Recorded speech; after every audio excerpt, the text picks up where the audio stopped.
My husband suddenly starts ranting about how he refuses to be the breadwinner for a housewife, spouting things that make no sense.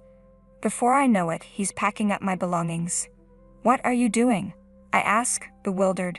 "I'm asking you to leave this house until you realize what you've done," he replies coldly. "What?" I can barely process his words. My name is Mary, a 27-year-old office worker. I recently landed my dream job at a cosmetics company and threw myself into my work with enthusiasm. My dedication paid off. I received excellent feedback from my boss and earned a promotion. For someone my age, my salary is pretty impressive. I've been married to my husband Tom for a year. We're the same age, but he earns less than I do. It doesn't bother me, but I've come to realize that it's a sensitive issue for him.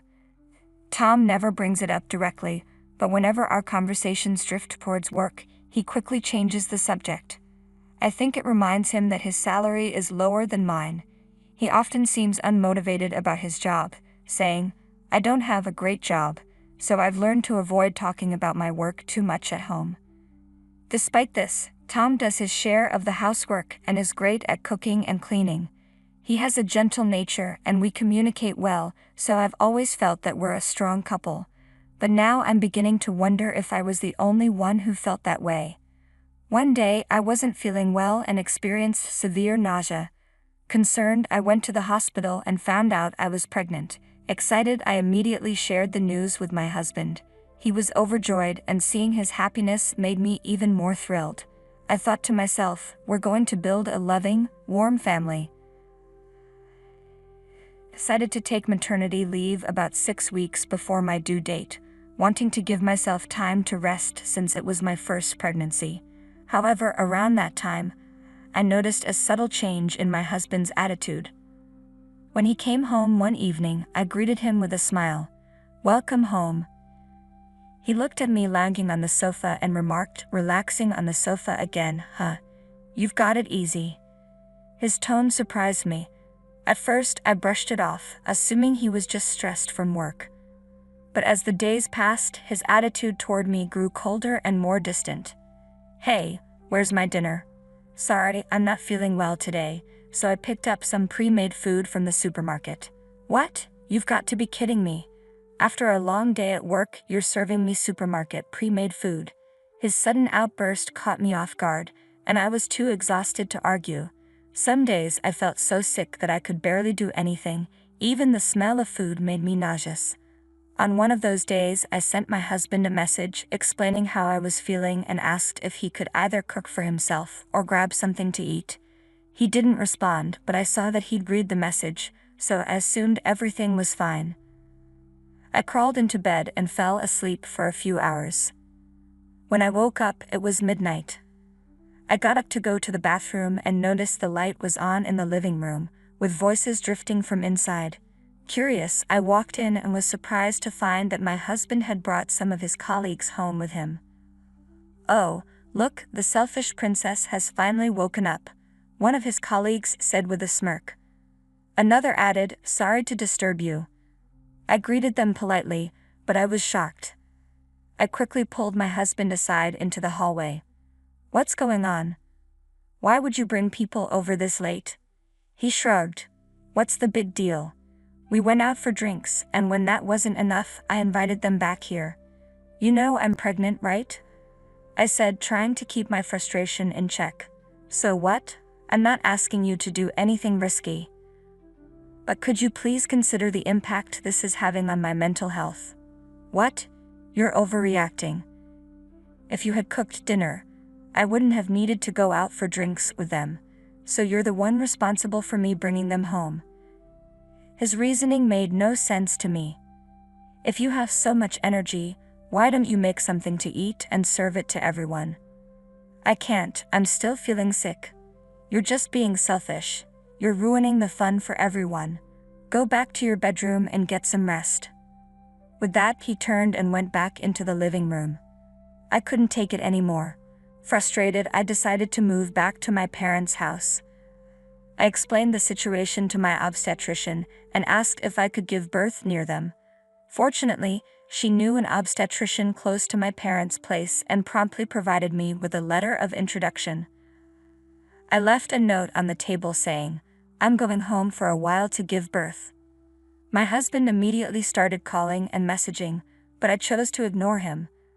About a week later, I received a message from him saying, "I'm sorry.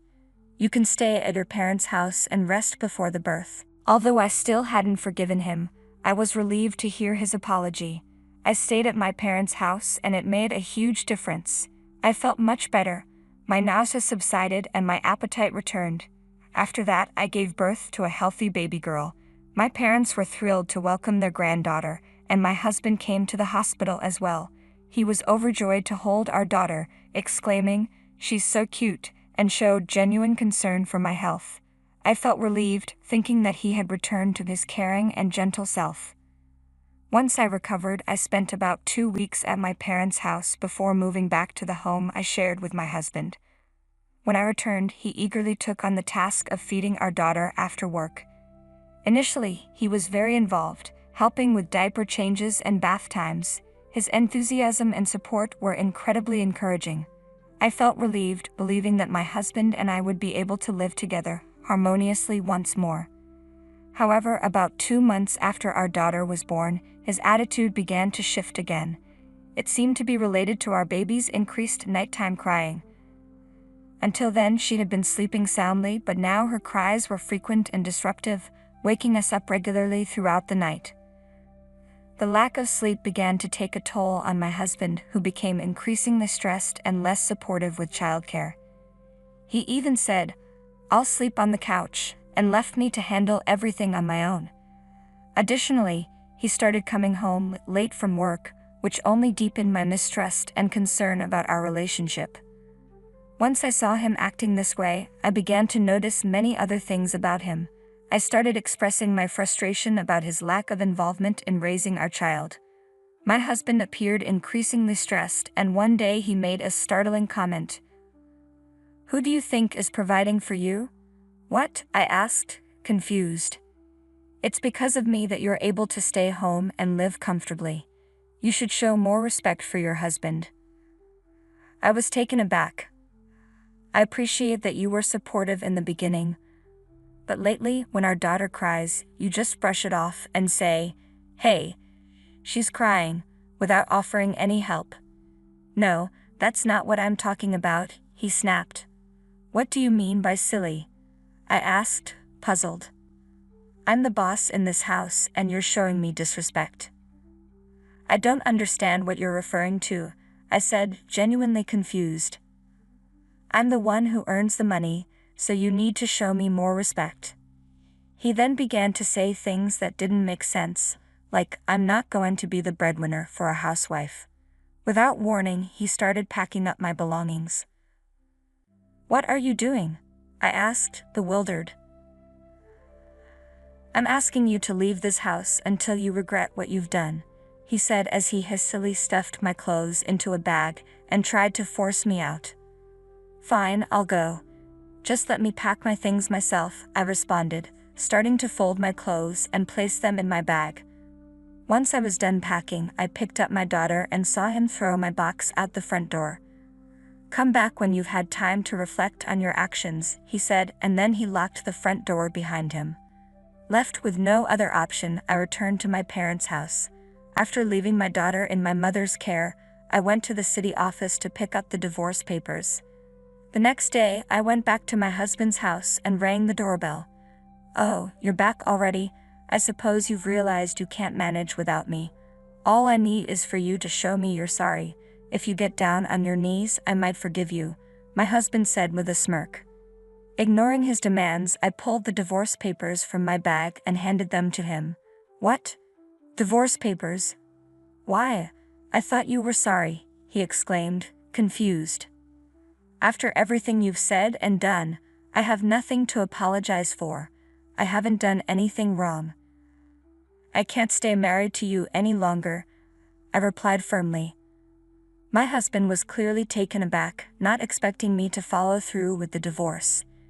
He then said something that made little sense. "But you're okay with this? It's going to be tough for you as a single mother. You don't even have a job. How will you support your daughter? What are you talking about? I didn't lose my job, I replied.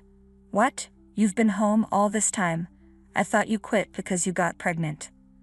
Oh, so that's what you've assumed. Who said I quit my job? I'm just on maternity and childcare leave. What? It seemed my husband believed that women automatically quit their jobs after giving birth.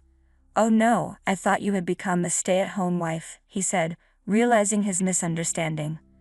Oh, I see. So you thought you could one-up me, I said. My husband's face went pale with shock. It was clear he was deeply hurt. He had always been proud, and when we were both working, my higher income seemed to bother him. I guess he just assumed I had quit my job rather than being on leave. I was thoroughly disgusted by his behavior. Husbands and wives should be equal, I told him. I'm exhausted from dealing with your inferiority complex. I never cared about who made more money. Realizing the gravity of his actions, my husband broke down in tears and pleaded, I'm sorry. Please don't divorce me. But by then it was too late. I asked him to sign the divorce papers and left the house.